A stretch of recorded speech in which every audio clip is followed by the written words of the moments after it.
তাহলে আমরা শুরু করি আজকে গ্রুপ থিওরির প্রথম ভিডিও।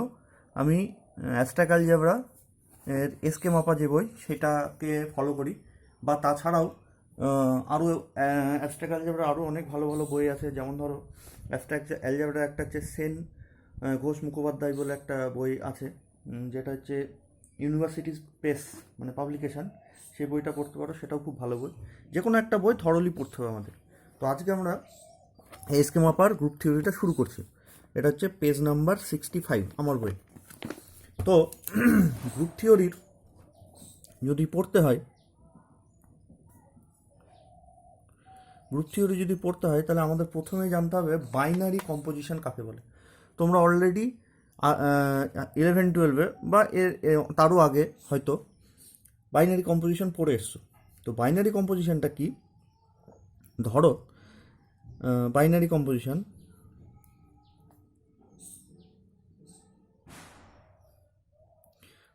কম্পোজিশনটা হচ্ছে এফ বলে একটা ম্যাপিং আছে ফ্রম এ ক্রস এ, মানে আমি এ থেকে একটা এলিমেন্ট নিয়েছি, আবার ওই সেম একটা সেট এ থেকে আরেকটা এলিমেন্ট নিয়েছি। যে ক্রস মানে হচ্ছে এটা এরম টাইপের দেখতে, A1, A2, এ ক্রস এ এর এলিমেন্টগুলো নর্মালি এরম দেখতে হয়, A1, A2।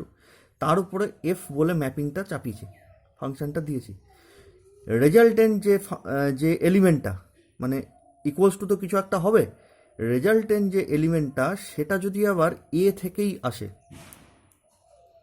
তাহলে এই যে mapping F A cross A to A, this is called a binary composition.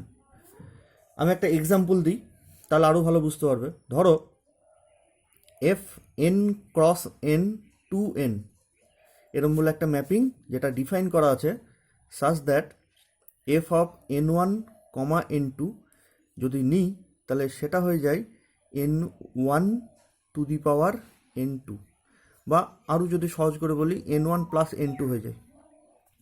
ঠিক আছে? তাহলে একটা ফাংশান যেটা কি কার উপর ডিফাইন, এন ক্রস এন এর সংখ্যাগুলোর উপরে ডিফাইন করা আছে। এন ক্রস এন এর সংখ্যাগুলো কেমন হবে? এই N1, N2 এরম টাইপের হবে, যেখানে N1, N2 দুটোই এন থেকে এসছে।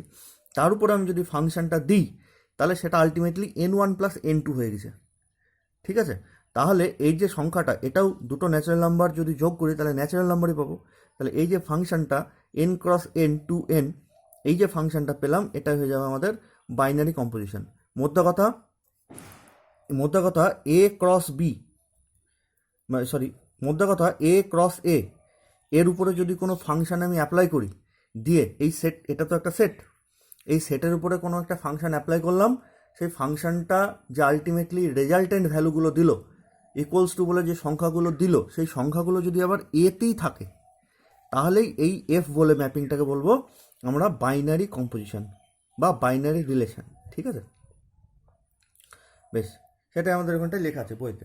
যেমন ধরো ফর অ্যান এক্সাম্পল বইয়েতেই দেওয়া আছে, যেমন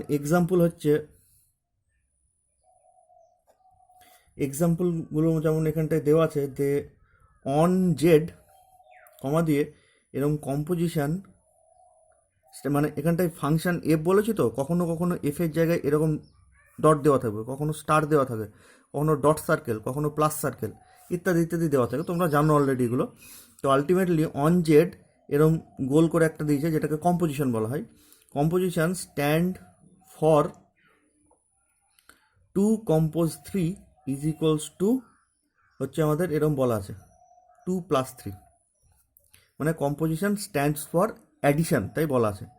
তার মানে দুটো সংখ্যাকে যদি আমি কম্পোজ করি সেটা অ্যাড হয়ে যাবে, মানে যোগ হয়ে যাবে, তার মানে ইজ ইকুয়ালস টু 5 হবে। তাহলে তুমি যে কোনো দুটো সেট অফ ইন্টিজার, এটা জেড মানে সেট অফ ইন্টিজার, মানে এর মধ্যে পজিটিভ পূর্ণ সংখ্যাও থাকে, নেগেটিভ পূর্ণ সংখ্যাও থাকে। তো এরকম এই জেডের উপরে কম্পোজিশন বলে একটা অপারেশন আমরা ডিনোট করেছি, যেটা স্ট্যান্ড ফর অ্যাডিশন, কোশ্চেনে বলে দেওয়া আছে। তাহলে তাই যদি হয় তাহলে 2 কম্পোজ 3 মানে আমাদের 5 হবে, বা যদি তুমি 2 কম্পোজ -3 করো তার মানে এখানটায় -1 হবে। তাহলে এখানটায় তুমি যে কোনো দুটো জেডের সংখ্যা নাও, যে কোনো তুমি জেডের দুটো সংখ্যা নাও, তার উপরে যদি এই কম্পোজিশনটা দাও, তাহলে যে রেজাল্টেন্ট সংখ্যা, দ্যাট মিনস এইটার ক্ষেত্রে 5, এটার ক্ষেত্রে -1, এই দুটো সংখ্যাই, বা আরও যদি কোনো সংখ্যা নাও তাহলে রেজাল্টেন্ট যে সংখ্যাটা দেবে সেটা কিন্তু জেডের মধ্যেই থাকবে, সেটা ইন্টিজারই হবে, আইদার পজিটিভ অর নেগেটিভ। ঠিক আছে, তাহলে this composition is a binary composition. তারপরে আরও কিছু ধরতে পারো, যেমন ধরো এক্সাম্পল, এটা এক্সাম্পল 1, এক্সাম্পল 2 এখানটায় দেওয়া আছে যে on Z composition stand for multiplication. তার মানে আমি যদি 2 কম্পোজ 5 নিই তার মানে হয়ে যাবে মাল্টিপ্লিকেশন মানে 10 হয়ে যাবে, বা যদি 2 কম্পোজ -7 নিই তাহলে ইকুয়ালস টু -14 হয়ে যাবে। তাহলে তুমি যে কোনো জেডের সংখ্যা নাও তার উপরে এই কম্পোজিশনটা দাও, এই কম্পোজিশনটা মানে অ্যাকচুয়ালি মাল্টিপ্লিকেশন। তাহলে মাল্টিপ্লাই যদি করো, দুটো ইন্টিজারে মাল্টিপ্লাই করলে আমাদের ইন্টিজারই হবে, সে either positive or negative, positive negative দুটো জেডের মধ্যে থাকে। তাহলে এই ক্ষেত্রেতে আমাদের যে কম্পোজিশন সেটাও কিন্তু একটা বাইনারি কম্পোজিশন। ঠিক আছে, তাহলে এগুলো আমরা পড়লাম বাইনারি কম্পোজিশন হবে তার এক্সাম্পল। এবার আমরা দেখি যে বাইনারি কম্পোজিশন হবে না তার একটা এক্সাম্পল।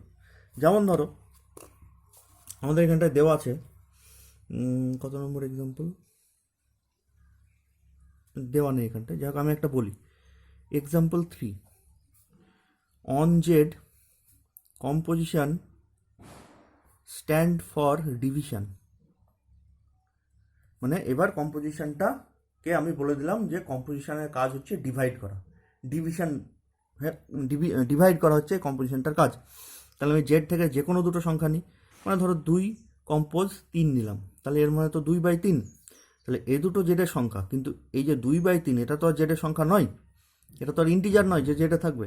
তাহলে এই ক্ষেত্রে কিন্তু যে কম্পোজিশনটা যদি আমি ডিভিশন নিই তাহলে কিন্তু আমাদের এটার বাইনারি কম্পোজিশন হতে পারলো না। কেন? কারণ দুটো সংখ্যাকে কম্পোজ করে আমি আলটিমেটলি সেই সেটের মধ্যে সংখ্যাকে পাইনি, সেটার বাইরের একটা সংখ্যা চলে গেছে। Therefore division on Z is not a binary composition. আরও একটা মজার জিনিস, আমি কোনো কম্পোজিশন কোনো একটা সেটের উপরে বাইনারি হতে পারে, কিন্তু সেটটা পাল্টে দিলে সেটা বাইনারি নাও হতে পারে। যেমন আমি ধরো নিলাম on Z composition stand for subtraction, কম্পোজিশনটা সাবস্ট্রাকশনকে ডিনোট করবে। তাহলে তুমি জেড থেকে যে কোনো দুটো ইন্টিজার নাও, তুমি যদি যে কোনো let a, b belongs to Z, then a compose b যদি করি তার মানে কি a মাইনাস b, এটা কিন্তু সবসময় জেডে থাকবে। তুমি এখানটা 2 নাও, এখানে 3 নাও, তাহলে এখানটা কত 2 - 3 মানে -1, সেটা জেডে আছে। বা ঘুরিয়ে 3, 2 নাও, তাহলে 3 - 2 মানে 1, সেটাও জেডে আছে। তুমি যে কোনো ইন্টিজার সেট অফ জেড মানে সেট অফ ইন্টিজার থেকে যে কোনো দুটো সংখ্যা নাও, এখানে তুমি -2 -3 নাও, তাদের বিয়োগ করলে যেটা আসবে -2 -3, দ্যাট মিনস 1, সেটাও কিন্তু জেডে আছে। বুঝে গেছে আমার কথা? তাহলে এই ক্ষেত্রে subtraction on Z is a binary composition. কিন্তু আমি সেটটাকে পাল্টে দিলাম, অন এন মানে set of natural number composition stand for subtraction. আমি কম্পোজিশন মানে সাবস্ট্রাকশনই রেখেছি, আগেও ছিল এখনও তাই আছে, কিন্তু জাস্ট সেটটাকে পাল্টে দিয়েছি, জেডের জায়গায় এন নিয়েছি। তাহলে কি হয় দেখি। তাহলে দেখো নাও হতে পারে। কেন? ফর অ্যান এক্সাম্পল, আমি ধরো 3, 2 বিলংস টু ক্যাপিটাল এন নিলাম, ক্যাপিটাল এন থেকে 3 আর 2 দুটো সংখ্যা নিলাম। নাও 3 কম্পোজ 2, তার মানে সাবস্ট্রাক্ট করে দিলে 3 - 2, সেটা মানে 1 হলো। এটা নয় ন্যাচারাল নাম্বার আছে, কিন্তু ঘুরিয়ে আমি যদি 2 কম্পোজ 3 করি তাহলে সেটা 2 - 3, দ্যাট মিনস -1, -1 তো আর ন্যাচারাল নাম্বারে নেই। ঠিক আছে, তাহলে ন্যাচারাল নাম্বারের উপরে সাবস্ট্রাকশন কিন্তু আমাদের বাইনারি কম্পোজিশন হতে পারলো না। কিন্তু সেই সেটটাই ন্যাচারাল নাম্বার না নিয়ে আমি যদি সেট অফ ইন্টিজার নিতাম তাহলে কিন্তু সাবস্ট্রাকশনটা বাইনারি কম্পোজিশন হতো। তাহলে একটা কম্পোজিশন সেটা বাইনারি হবে কি না হবে সেটা তো তার নিজের উপরে ডিপেন্ড করছে, প্লাস সেই কম্পোজিশনটা কোন সেটের উপরে ডিফাইন করা আছে সেটাও কিন্তু খুব ইম্পর্টেন্ট। যেমন এখানটা সাবস্ট্রাকশন সেট অফ জেড এর উপরে, set of natural number Z, set of integer Z, তার উপরে কিন্তু বাইনারি হয়েছে। কিন্তু সেই একই কম্পোজিশন সাবস্ট্রাকশন সেটা যদি আমি ক্যাপিটাল এন মানে সেট অফ ন্যাচারাল নাম্বারের উপরে দেখতে যাই তাহলে কিন্তু সেটার বাইনারি হতে পারলো না। সুতরাং বাইনারি কম্পোজিশন হবে কি না হবে সেটা তো কম্পোজিশনের উপরে ডিপেন্ড করছেই, প্লাস সেই মানে কম্পোজিশনটা কোন সেটের উপরে ডিফাইন করা আছে সেটাও কিন্তু খুব গুরুত্বপূর্ণ। এটা হচ্ছে একটা example. So composition is binary, আর এখানটায় so composition is not binary. তাহলে একই কম্পোজিশন যেটা জেডের উপরে বাইনারি হলো কিন্তু এনের উপরে বাইনারি হতে পারলো না। ঠিক আছে, গেল। এর ঠিক পরে আমাদের ডেফিনেশন বলে লেখা আছে কমিউটেটিভ আর অ্যাসোসিয়েটিভ। ঠিক পরে এখানে ডেফিনেশন বলে দুটো ডেফিনেশন দেওয়া আছে, তো সেই ডেফিনেশনটা দেখি এবারে।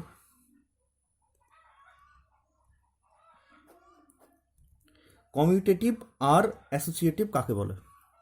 ধরো composition is a binary composition on a, মানে এই যে কম্পোজিশনটা সেটা অ্যাডিশন হোক না ডিভিশন হোক মাল্টিপ্লিকেশন হোক বা আরও যা ইচ্ছা হোক, সে যাই হোক সেটা অলরেডি এর উপরে বাইনারি হয়েই আছে। ঠিক আছে, এইবার 1 নম্বর, দেন এই কম্পোজিশনটা is said to be commutative on capital A if A compose B is equals to B compose A for all AB belongs to capital A। মানে এই কম্পোজিশনটা অলরেডি বাইনারি হয়েছিল, বাইনারি হওয়ার পরেও যদি এই কম্পোজিশনটা এক্সট্রা এই প্রপার্টিটাকে স্যাটিসফাই করে, মানে A compose B equals to B compose A, তাহলে এটা এই যে কম্পোজিশন সেটাকে আমরা বলে দেবো যে কমিউটেটিভ। ঠিক আছে, তার মানে কমিউটেটিভ হতে গেলে আগে বাইনারি হতে হবে, বাইনারি হওয়ার পর যদি এই ক্রাইটেরিয়াটাকে স্যাটিসফাই করে তবেই সেই কম্পোজিশনটাকে বলবো কমিউটেটিভ। ফর অ্যান এক্সাম্পল, আমি যদি যোগ সেট অফ ন্যাচারাল নাম্বার উপরে যদি যোগ অ্যাডিশন নিই, তাহলে 2 + 3 ইজ ইকুয়ালস টু 3 + 2, তাহলে এই ক্ষেত্রে এটা কিন্তু আমাদের কমিউটেটিভ হয়ে গেল, কমিউটেটিভ অন জেড, এটা কিন্তু কমিউটেটিভ হয়ে গেল। এইবার আমরা যদি সাবস্ট্রাকশন নিই, সাবস্ট্রাকশনটা জেডের উপরে কিন্তু বাইনারি হয়ে আছে, সাবস্ট্রাকশনটা যদি নিই তাহলে 2 - 3 ইজ ইকুয়ালস টু 3 - 2, এটা তো আর লিখতে পারি না, এটা কি লেখা যায়? এটা কখনোই লেখা যায় না। তাহলে এই সাবস্ট্রাকশনটা কিন্তু is not commutative on Z, এটা কিন্তু আমাদের জেডের উপরে কমিউটেটিভ হতে পারবে না। ক্লিয়ার? তাহলে কমিউটেটিভ প্রপার্টি মানে হচ্ছে কমিউট করা, বা কমিউটার মানে হচ্ছে উল্টে যাওয়া। উল্টে যাওয়া মানে দুটো পয়েন্টের উপর, দুটো সংখ্যার উপরে যে অপারেশন দিলাম, যে সংখ্যা দুটোকে আবার উল্টে দিলাম, যে সেম অপারেশন দিলাম, যদি রেজাল্টেন্ট একই হয় তাহলে সেই কম্পোজিশনটাকে বলবো আমাদের কমিউটেটিভ অপারেশন। ঠিক আছে, কমিউটেটিভ হতে গেলে তাকে আগে বাইনারি হতে হবে। আর 2 নম্বর হচ্ছে then composition is said to be associative on A if A compose B compose C is equals to A compose B compose C for all A B C belongs to capital A। তাহলে associative হতে গেলেও প্রথমে কিন্তু আমাকে binary হতেই হবে, binary হওয়ার পর যদি এই প্রপার্টিটাকে স্যাটিসফাই করে তাহলে আমি এই কম্পোজিশনটাকে বলবো যে অ্যাসোসিয়েটিভ। কি না, তো প্রথমে আমি বি আর সি এর কম্পোজ করব, যেটা পেলাম সেটাকে আমি এর সাথে কম্পোজ করব এক, আর ওইদিকে আমি প্রথমে এ আর বি এর মধ্যে করব, আগেরটা কি হচ্ছিলাম বি আর সি, আর এখানটা এ আর বি এর মধ্যে প্রথমে কম্পোজ করব, তারপরে যেটা পেলাম সেটাকে সি এর সাথে কম্পোজ করব। ঠিক আছে, যদি এই দুটো সংখ্যার ভ্যালু, মানে এই দুটো অপারেশন সেম ভ্যালু দেয় তাহলে ওই অপারেশনটাকে আমরা বলবো, এতক্ষণ পর্যন্ত বাইনারি ছিল, এটাকে স্যাটিসফাই করলেই বলবো অ্যাসোসিয়েটিভ। তাহলে এবার তোমার মনে হবে যে স্যার এটার মধ্যে কী পার্থক্য, প্রথমে বি আর সি কম্পোজ করছি তার সাথে এ করছি, আর ঘুরি এখানটা এ আর বি এর মধ্যে কম্পোজ করছি তারপর সি এর সাথে করছি, তাহলে এক্ষেত্রে কী স্যার পার্থক্য হতে পারে? এমনকি হতে পারে যে ওই দুটো সমান হচ্ছে না। তাহলে একটা এক্সাম্পল নিই, অ্যাডিশন, ধরো 3টে আমি সংখ্যা নিলাম 1 2 3, দিয়ে আমি প্রথমে যদি অ্যাডিশন নিই অপারেশনটা, তাহলে এখানটায় 1+2+3, তার মানে এখানটায় ভ্যালু হয়ে গেল 3 আর 2 5 আর 3 আর 2 5। এবার আমি 1 আর 5-এর মধ্যে 6 করলাম। এই দুটোকে আমি প্রথমে অপারেশন করে দিয়েছি, তারপরে যেটা আসলো তার সাথে 6 করেছি। আর ঘুরিয়ে এই দিকটা যদি নিতে যাই তাহলে 1+2+3, এই দিকটা লিখলে এরকম করে লিখতে হবে। দিস ইজ ইকুয়ালস টু, এটা মানে কত হয়ে যাবে 3, আর ওদিকে 3 পড়েছিল, এটাও 6। তাহলে অ্যাডিশনের ক্ষেত্রে কিন্তু আমাদের অ্যাডিশন অপারেশনটা কিন্তু অ্যাসোসিয়েটিভ হয়ে গেছে। এবার তোমার মনে হয় তাহলে তো বাকি হবে না, এমন কি কোনো অপারেশন আছে? অবশ্যই আছে। যেমন ধরো আমরা যদি সাবস্ট্রাকশন নিই, তাহলে 1 - 2 - 3 this equals two 1 minus of -1, এটা বিয়োগ করলে -1 আসবে। দিস ইজ ইকুয়ালস টু আমাদের হয়ে গেল 2। এটা মানে কি এ কম্পোজ বি কম্পোজ সি, সেটা এরকম করে লিখবো। মাইনাস মানে কম্পোজিশনটা যদি মাইনাস হয় তাহলে এটা লিখবো, এটা 2 হলো। এবার আমি যদি এ কম্পোজ বি কম্পোজ সি লিখি, তার মানে অ্যাকচুয়ালি 1 - 2 - 3 তাই লিখতে হবে। দিস ইজ ইকুয়ালস টু, এটা মানে হয়ে গেল -1, আর এটা মানে হচ্ছে -3 তো ছিল, তাহলে -4। তাহলে আলটিমেটলি দেখো 1 মাইনাস অফ 2 - 3 সেটার যা ভ্যালু, 1 - 2 অফ -3 তার ভ্যালু কিন্তু সেম হলো না। তাহলে সাবস্ট্রাকশন কিন্তু অ্যাসোসিয়েটিভ নয়, কিন্তু অ্যাডিশনটা অ্যাসোসিয়েটিভ। আবার মাল্টিপ্লিকেশনটা অ্যাসোসিয়েটিভ, ডিভিশনটা অ্যাসোসিয়েটিভ নাও হতে পারে। তো সেটা একটু চিন্তা ভাবনা করবে যে কোনটা অ্যাসোসিয়েটিভ হতে পারে, কোনটা হতে পারে না, কেন হতে পারে না, ইত্যাদি ইত্যাদি। আচ্ছা, এরপরে আমাদের এক্সাম্পল 6 যেটা, সেটা আমি এক্ষুনি যা বললাম, অ্যাডিশনটা অ্যাসোসিয়েটিভ, সাবস্ট্রাকশনটা অ্যাসোসিয়েটিভ নয়, বা কোনটা কমিউটেটিভ, সেটা আমাদের লেখা আছে। হ্যাঁ, ওই 6 নম্বরটা পড়বে বাড়িতে, এক্সাম্পল 6 গেল। এরপরেই চলে আসছে আমাদের এই যে এক্সাম্পল 6, এটা পড়বে। তো এরপরে কম্পোজিশন টেবিল আমাদের লাগবে, কিন্তু আপাতত আমি এটা যখন লাগবে তখন বলবো। আগে আমরা এই এক্সারসাইজের এই অঙ্কগুলো দেখি একবার। আমি 2-1টা অঙ্ক করে দিচ্ছি। এক্সারসাইজ 6, তার পেজ নাম্বার হচ্ছে 67।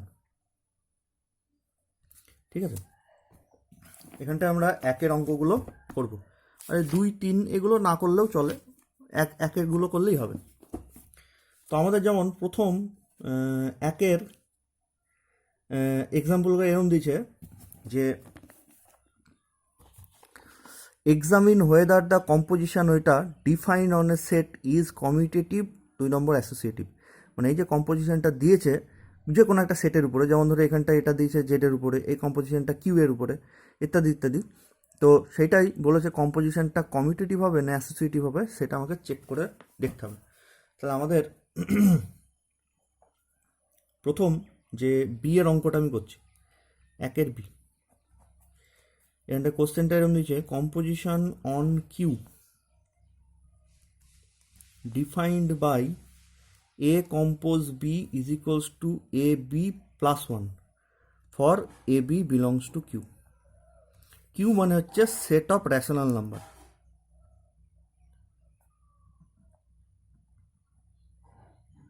সেট অফ রেশনাল নাম্বার হচ্ছে কিউ। ঠিক আছে, তাহলে সেট অফ রেশনাল নাম্বারের উপরে আমাদের কম্পোজিশনটা এটা এইভাবে ডিফাইন করা যায় যে এ কম্পোজ বি মানে হচ্ছে এ বি গুণ করবো, তার সাথে 1 যোগ করে দেবো। ঠিক আছে, তাহলে এই কম্পোজিশনটা আমাদের কমিউটেটিভ হবে না অ্যাসোসিয়েটিভ হবে, সেটা চেক করতে বলেছে। তাহলে আমরা 1 নম্বর কমিউটেটিভটা দেখি, কমিউটেটিভ হচ্ছে কি না হচ্ছে। তাহলে এটা লেখার স্টাইল এরকম, আমি একটা অঙ্ক লিখে দিচ্ছি, কমিউটেটিভ চেক করতে চাইছি। তাহলে let A comma B belongs to Q ধরে নিলাম, then A compose B is equals to A B plus 1, যা দেওয়া আছে তাই। এগেন বি কম্পোজ এ, আমাদের তো দেখাতে হবে A compose B equals to B compose A, তাহলে কমিউটেটিভ হবে। তাহলে বি কম্পোজ এ মানে আমাদের কী হবে, দেখো ভালো করে দেখো, এ কম্পোজ বি মানে দুটোকে গুণ করে দিয়ে 1 যোগ, তাহলে বি কম্পোজ এ মানেও তাই, দুটোকে গুণ করে দিয়ে 1 যোগ, তাহলে B A plus 1 this equals to, এটাকে তো উল্টানো যায়, নর্মাল গুণ এটা, তাহলে এ বি প্লাস 1, তাহলে এটা মানেই কিন্তু এ কম্পোজ বি, একটু আগে আমরা বার করে রেখেছি। তাহলে ultimately B compose A equals to A compose B, যে কোনো এ বির জন্যই। তাহলে আলটিমেটলি এই কম্পোজিশনটা অন কিউ ইজ কমিউটেটিভ, সেটা আমরা লিখে দেবো। So composition on Q is is commutative. Clear? এবার আমরা অ্যাসোসিয়েটিভ দেখব। অ্যাসোসিয়েটিভের জন্য আমাদের তিনটে সংখ্যা লাগে, তাহলে তিনটে সংখ্যা আমি প্রথমে নিই কিউ থেকে, যে let A comma B comma C belongs to Q, then A compose B compose C, this is equals to, এখানটা ব্র্যাকেট দিয়ে আছে মানে এইটুকুর অপারেশনটা আমরা আগে করব। তাহলে এ কম্পোজ, এটার অপারেশন যদি করি কী হবে, বি সি আছে, তার মানে দুটোকে গুণ করে তার সাথে এক যোগ, তাহলে দুটোকে গুণ করে তার সাথে এক যোগ করে দিলাম। ঠিক আছে? তাহলে আলটিমেটলি এর সাথে এবারে এই সংখ্যাটা চলে এসেছে, এর সাথে এই সংখ্যাটা আমি কম্পোজ করব। তুমি মনে মনে এটাকে ই ধরে নাও, তাহলে এ কম্পোজ ই এরকম হয়ে আছে। আলটিমেটলি এটা তো একটা সংখ্যায় কনভার্ট হয়ে গেছে। তাহলে এ কম্পোজ ই, তাহলে এ কম্পোজ ই মানে কী হবে, দুটো সংখ্যা গুণ তার সাথে এক যোগ, তাহলে তার সাথে এই সংখ্যাটা গুণ প্লাস এক যোগ। বুঝে গেছে? এটা যদি অসুবিধা হয় তা আমাকে পরে যোগাযোগ করো। এটা এ আর এটা ই যদি ধরে নিই, তাহলে কম্পোজিশনে কী হবে, যা ডিফাইন করা আছে ওখানটায়, তাতে করে A into E plus one, তা সেটাই লিখেছি, A into E plus one, this equals to, গুণ যদি করে দিই A B C plus A plus one হয়ে গেল। আবার ঘুরিয়ে A compose B compose C, এই দুটোকে আমার সমান দেখাতে হবে, যদি সমান হয় অ্যাসোসিয়েটিভ, সমান না হলে অ্যাসোসিয়েটিভ নয়। তাহলে এবার যদি আমি এ বি কম্পোজ করি তাহলে কী হবে, A B plus one compose C. ঠিক আছে? দিয়ে এবার এই সংখ্যা আর এই সংখ্যা, আবার এটাকে আমি যদি একটা কিছু ধরে নিই মনে মনে, ই বা কিছু একটা এফ ধরে নিলাম, তাহলে এফ কম্পোজ সি মানে কী হবে, F into C plus one, তা সেটাই লিখি, F into C plus one. এটাকে যদি আমি ভেঙে দিই তাহলে A B C plus one, তাহলে এখানটায় সবই মিলছে, এ বি সি ওয়ান মিলে যাচ্ছে, কিন্তু এখানটা এ ছিল, এখানটা সি চলে এসছে। ঠিক আছে? তাই যদি আসে তাহলে আলটিমেটলি এইটা আর এই জিনিসটা তো সেম হলো না, তাহলে আমরা এখানটা লিখে দিই, so A compose B compose C is not equals to A compose B compose C, এ দুটো সমান হলো না, তাহলে আমরা অ্যাসোসিয়েটিভ নয় তাই লিখে দেবো। তাহলে hence composition is not associative on Q, কিউয়ের উপরে কিন্তু আমাদের কম্পোজিশনটা অ্যাসোসিয়েটিভ হতে পারলো না, কিন্তু কমিউটেটিভ হয়েছে। তাহলে কমিউটেটিভ হলেই যে অ্যাসোসিয়েটিভ হবে বা অ্যাসোসিয়েটিভ হলেই যে কমিউটেটিভ হবে এমন কোনো ব্যাপার নেই, সেটা তোমাকে প্রত্যেকটা কম্পোজিশনের ক্ষেত্রে চেক করে দেখতে হবে। এরপরে আরও একটা দিয়েছে, সেটা হচ্ছে আমাদের এর অঙ্কটা এরকম দিয়েছে যে composition on Z cross Z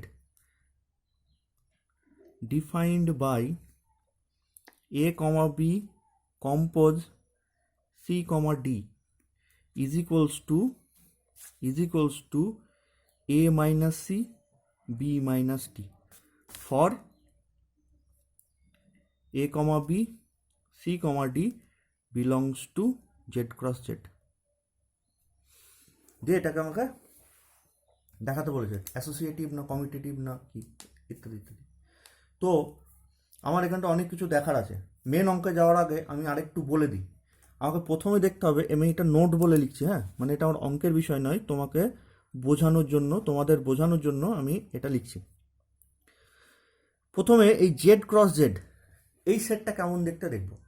Z cross Z মানে কি, জেড মানে হচ্ছে সেট অফ ইন্টিজার, তাহলে জেড ক্রস জেড এর মধ্যে কেমন ধরনের সংখ্যা থাকবে, এর মধ্যে থাকবে 1 ইন্টু 2, মানে একটা ক্রস মানে মধ্যেখানে একটা কমা চলে আসে, যে আমরা পড়েছি কার্টিসিয়ান গুণফল বলে যেটা পড়েছি। সিমিলারলি 3,4 বা 10,-9 বা 2,-3 ইত্যাদি ইত্যাদি, এই টাইপের সংখ্যাগুলো আমাদের জেড ক্রস জেডের মধ্যে কিন্তু থাকবে। ঠিক আছে? তাহলে আলটিমেটলি জেড থেকে যদি আমি কোনো একটা সংখ্যা নিতে যাই, সেটাকে আমি A belongs to Z cross Z লিখতে পারবো, এরকম করে কিন্তু আমরা আর লিখতে পারবো না। যদি সেটটা নিজে একটাই থাকতো, যেমন ধরো কিউ, তাহলে কিউ এর থেকে রেশনাল নাম্বারের সংখ্যাগুলো কেমন হয়, 2/5, 10/15 ইত্যাদি ইত্যাদি, মানে একটা সিঙ্গেল সংখ্যা। কিন্তু এখানটা যেহেতু জেড ক্রস জেড আছে, সিঙ্গেল সংখ্যা কিন্তু জেড ক্রস জেড নেই। এটা কী টাইপের সংখ্যা আছে, 1,2, 3,5, 10,100 ইত্যাদি টাইপের সংখ্যা। তাহলে A belongs to Z cross Z কিন্তু আর ধরা যাবে না, এখানটাই ধরতে হবে A comma B belongs to Z cross Z. এটাই হচ্ছে একটা সংখ্যা। আগে যেমন এ একটা সংখ্যা ছিল, এখানটায় দুটো সংখ্যা মিলে একটা সংখ্যা তৈরি করেছে জেড ক্রস জেডের। এই আইডিয়াটা যেন ক্লিয়ার থাকে, অসুবিধা হলে আমার সাথে যোগাযোগ করবে, ঠিক আছে? তাহলে আমি প্রথমে কমিউটেটিভ কিনা চেক করতে চাইছি। তাহলে কমিউটেটিভ কিনা চেক করতে চাইলে আমি প্রথমে দুটো সংখ্যা নিয়ে নিই, যে let A comma B C comma D belongs to Z cross Z. এটা একটা সংখ্যা, এটা আর একটা সংখ্যা, যে আমি এ দুটো কম্পোজ করব, পরের লাইনে এটাকে উল্টে কম্পোজ করব। Now A comma B compose C comma D is equals to কত হবে দেখি। এখানটায় যা আমার ডেফিনেশন দিয়েছে, এখানটায় যা ডেফিনেশন দিয়েছে তাতে কি এ comma B compose C comma D, এর মানে হচ্ছে এর প্রথমটা থেকে এর প্রথমটা বিয়োগ, কমা দিয়ে এর দ্বিতীয়টা থেকে এর দ্বিতীয়টা বিয়োগ। এটা হচ্ছে আমাদের এই কম্পোজিশনটার কাজ। এর প্রথমটার থেকে এর প্রথমটা বিয়োগ এ মাইনাস সি, সিমিলারলি এর দ্বিতীয়টা থেকে এর দ্বিতীয়টা বিয়োগ। এটা হচ্ছে আমাদের এই কম্পোজিশনটার কাজ। তাহলে এখানে তাই এ থেকে আমি সি বাদ দেবো, সিমিলারলি বি থেকে ডি বাদ দেবো। এটা গেল এই composition. Again C comma D compose এ কমা বি, এর প্রথমের থেকে এর প্রথম বিয়োগ, তার মানে সি মাইনাস এ, সিমিলারলি এর প্রথম থেকে এর প্রথম বিয়োগ ডি মাইনাস বি। দুটো সংখ্যা কিন্তু সেম আসেনি, এটা এ মাইনাস সি আর এটা সি মাইনাস এ চলে এসছে। এ দুটো সমান হোক আর না হোক, আলটিমেটলি প্রথম দুটোই তো সমান আসেনি, পরের দুটো সমান এসেও কোনো লাভ হতো না। কিন্তু ইনকেস এখানেও অসমান এসছে, সেটা অন্য কথা। আর আলটিমেটলি এই দুটো সংখ্যা সমান নয়, তাহলে this is not equals to আমি লিখে দিই A comma B compose C comma D. তাহলে কম্পোজিশন ইজ নট কমিউটেটিভ। তাহলে hence composition is not commutative on Z cross Z. Clear? এবার আমি অ্যাসোসিয়েটিভ দেখব। তাহলে অ্যাসোসিয়েটিভ দেখবার জন্য আমাদের তিনটে সংখ্যা লাগে। তাহলে আমরা ধরে নিই, now take A comma B C comma D E comma F belongs to Z cross Z, এরকম ধরে নিলাম। Now A comma B compose C comma D compose E comma F, যেটা আমরা A compose B compose C লিখেছিলাম একটা একটা single সংখ্যার ক্ষেত্রে, সেটা দেখো এই স্টাইলেই লিখেছি। এটা প্রথম সংখ্যা, এটা দ্বিতীয়, এটা তৃতীয়। আমি প্রথমে মানে প্রথমটাই লেফট হ্যান্ড সাইডটাই সেকেন্ড আর থার্ডটাকে প্রথমে কম্পোজ করেছি, এখানেও দেখো তাই করেছি, সেকেন্ড আর থার্ডটাকে প্রথম কম্পোজ করেছি। তাহলে কম্পোজ যদি করি, তাহলে এ কমা বি কম্পোজ, এটুকুর মানে কী হবে, সি থেকে ই বিয়োগ, আর এখানটায় ডি থেকে এফ বিয়োগ। ঠিক আছে? তাহলে এবার আলটিমেটলি এটা একটা সংখ্যা দাঁড়িয়ে গেল, এটা আর একটা সংখ্যা দাঁড়িয়ে গেল। এবার এদের মধ্যে যদি আমি কম্পোজ করি, তাহলে প্রথম লাইনটা কী হবে, এ থেকে সি মাইনাস ইটা বিয়োগ, তাহলে এ মাইনাস সি প্লাস ই হয়ে যাবে। এটার সামনে একটা মাইনাস যদি বসে, মাইনাস সি প্লাস ই হয়ে যাবে। ঠিক আছে? সিমিলারলি বি থেকে ডি মাইনাস এফ বিয়োগ, তাহলে B minus D plus F হয়ে গেল। রাইট হ্যান্ড সাইডে আমরা কী চেক করবো, ফার্স্ট আর সেকেন্ডটাকে কম্পোজ করবো, তারপরে লাস্টের 3 নম্বরের সাথে কম্পোজ করবো। আগেটা কী করেছিলাম, সেকেন্ড থার্ডকে কম্পোজ করেছিলাম আগে, এখানটায় ফার্স্ট আর সেকেন্ডকে আগে কম্পোজ করবো। তাহলে ঠিক তার পরের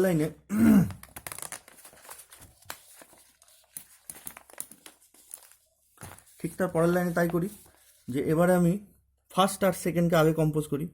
নাও A comma B compose C comma D compose E comma F, this is equals to, এই দুটোকে আমি যদি প্রথমে কম্পোজ করি, তাহলে A minus C comma B minus D compose E comma F দিয়ে আলটিমেটলি এবার এটা একটা সংখ্যা হয়ে গেল, এটা আর একটা সংখ্যা হয়ে গেল।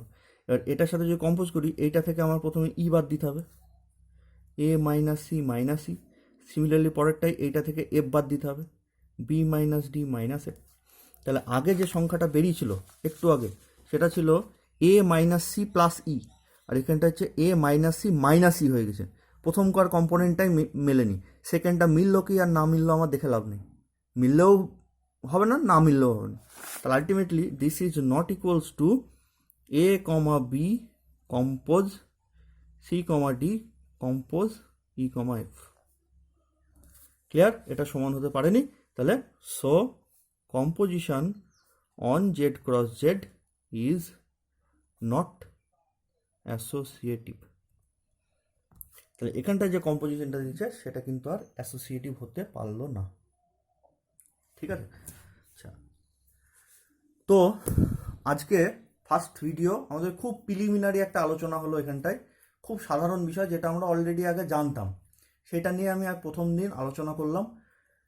মেন যে গ্রুপ সেটাই কিন্তু আমরা এখনও ঢুকিনি, গ্রুপ থিওরি যাকে বলে সেটার মধ্যে আমরা এখনও এন্টার করিনি। নেক্সট দিন আমরা গ্রুপ থিওরির মধ্যে এন্টার করব, গ্রুপ থিওরি টপিকের মধ্যে। তো আজকে তোমরা এই যে কোশ্চেন এক্সারসাইজ 6-এর যে এই 1-এর কোশ্চেনগুলো প্রত্যেকটা ধরে ধরে সলভ করবে। যদি না পারো আমার সাথে কন্ট্যাক্ট করবে, আমি চেষ্টা করব সেগুলোকে সলভ করে একটা ভিডিও বানিয়ে দেওয়ার। এটা হচ্ছে পেজ নাম্বার 67, এসকে মাপার। তোমাদের হয়তো নতুন বই হলে পৃষ্ঠাটা একটু এদিক ওদিক হতে পারে, কিন্তু এক্সারসাইজ 6 এটা। ঠিক আছে, আজকে এই পর্যন্ত থাকলো, নেক্সট দিন আবার পরের থেকে আলোচনা হবে। Thank you.